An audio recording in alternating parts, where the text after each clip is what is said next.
Hey everyone, I'm Shakira and this is my Billboard chart history.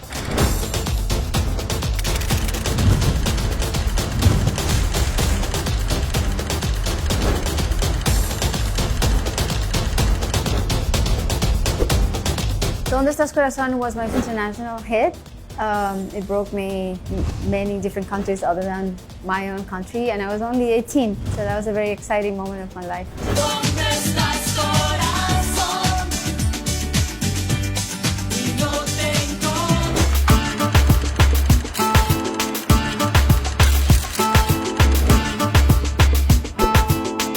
Ciegas Sordo Muda, I think it was my homage to Mexican music. I came up with a horn line and the lyrics, and I co-wrote the music with Stefano.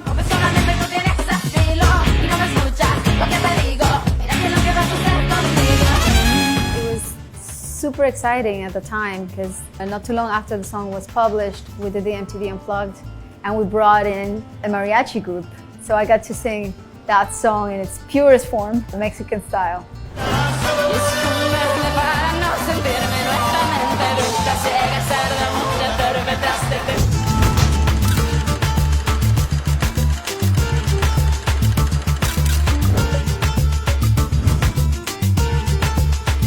Whenever, Wherever is definitely one of my most beloved songs, and personally it represents a big deal because it was the first single of Laundry Service. Whenever, wherever, we're meant to be together, I'll be there and you'll be me. It was the album that allowed me to cross over to the general market, to the US. It was like my biggest hit until that date in the US, and still to this day it's one of the highlights of my shows when I'm on tour.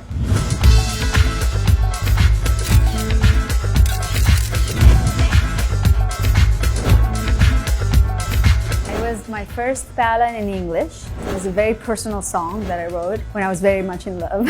Underneath your clothes, there's an endless story. Yeah, it's one of those very iconic songs that when I perform in live, people sing along from beginning to end. Never gets old, that never fails. It's one of those songs that puts a big smile on my face when I perform.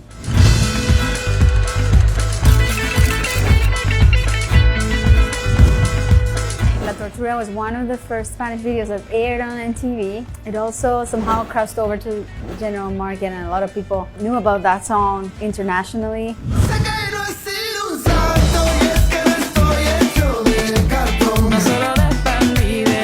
This song was a really interesting experiment to me because I took reggaeton, which was like this really hot music style that was coming from Puerto Rico, but not a lot of people knew about.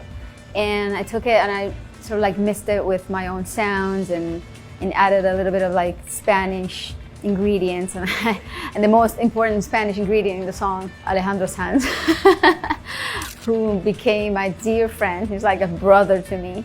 It all started with that song. I owe a lot of good memories to La Tortura.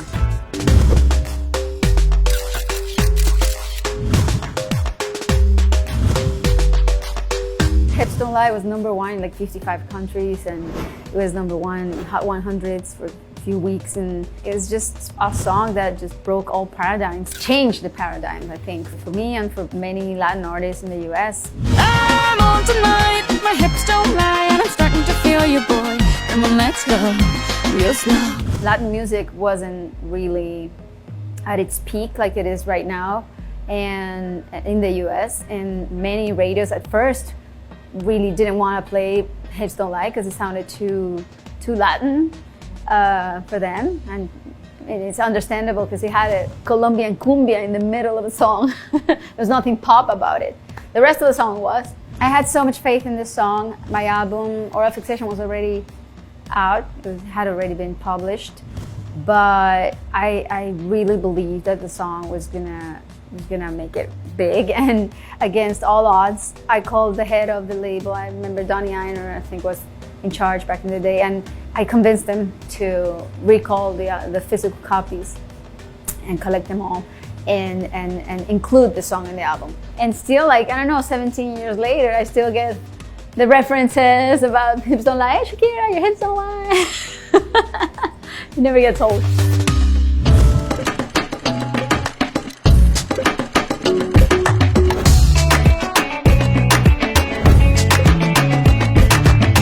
Loba, She-Wolf was me flirting with EDM. It did a lot of things for me in the UK and in the US. It was my first single of my 8th studio album, and I recorded it in the Bahamas.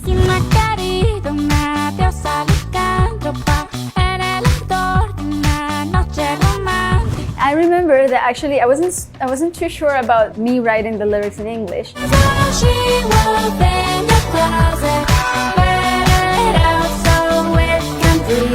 And I reached out to Sia, and I asked her to write the lyrics in English for me. And I also reached out to Seth MacFarlane. So I called him and said, Seth, can you write some lyrics for She-Wolf? I wasn't very sure that I was able to write lyrics for the song. And they tried, they took a crack at him. But I ended up writing the entire lyrics for She-Wolf. At the end of the day, it was all me.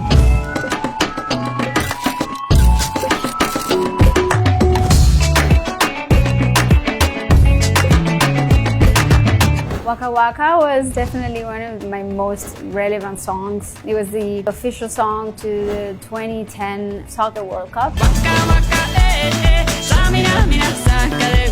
This time for Africa. It was my second World Cup, because I had already attended to the finale of 2006 World Cup. But this was my second World Cup in South Africa. It's such an important song because I think that because of this song, I had my kids. You know, I met the father of my kids during the World Cup, and I blame it on the song. It's definitely one of the highlights of my shows. It's so fun to see people dancing and singing to the song. Everywhere I go, everywhere I play, Waka Waka is one of those songs that really like makes you understand as an artist how important it is when people come together and celebrate something. It just becomes a huge party.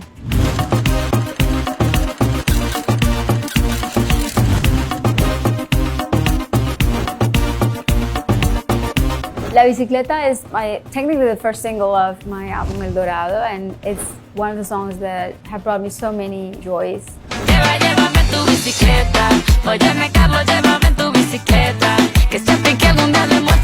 Being able to collaborate with my dear friend Carlos Vives, who's one of my favorite people in the whole world. And we were able to go to Colombia and shoot the video there in my hometown. We even went to my old school and surprised everybody, and we're surrounded by compatriotas, barranquilleros, you know, people who were just happy to be there celebrating and sharing this moment with us, with Carlos and me.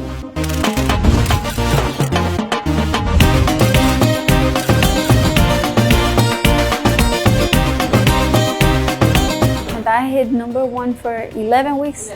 11 weeks in the Hot Latin songs. That song was just incredible. It's one of my favorite ones.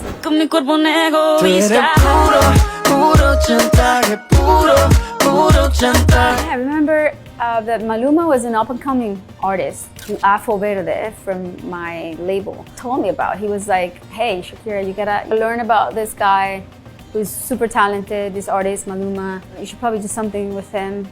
And we were introduced and we hit it off. We had so much chemistry in the studio. We wrote the song and produced it and sang it, recorded everything, mixed it in like 3 days. It was like one of those things that were so immediate, so painless, and so fantastic. I think at the end of the day, the results, I think, speak for themselves.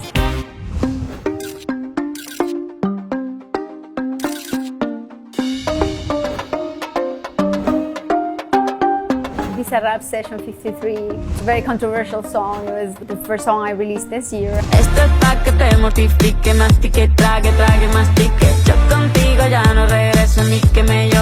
Actually, this one I owe it to my son, because my son, Milan, he's only 10, but back in the day he was 9, and he was like, Mom, you gotta do something with Bizarrap.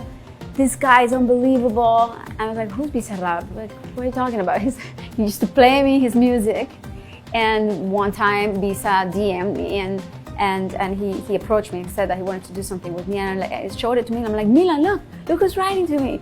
And he's like, oh my God, the king, the god, the Argentinian god. He's Milan. Yeah, and that song was just very important to me because it was therapeutic. It was the best way I had to vent some stuff out and to kind of like elaborate my feelings and my thoughts about personal situation I was going through. Became like an anthem to so many women out there who are feeling the same way, who have been through similar situations. So I was happy to share that with a lot of women around the world who felt identified and kind of created a sisterhood out there.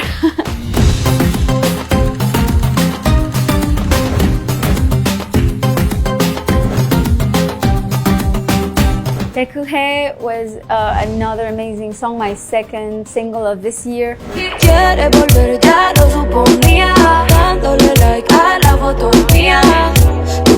I think a really special experience to be able to, to share something with another fellow female Colombian artist and write and produce and make something that in a way also represented the way we were feeling at the time. And this was a very personal song, I think, and we had this common denominator that brought us together.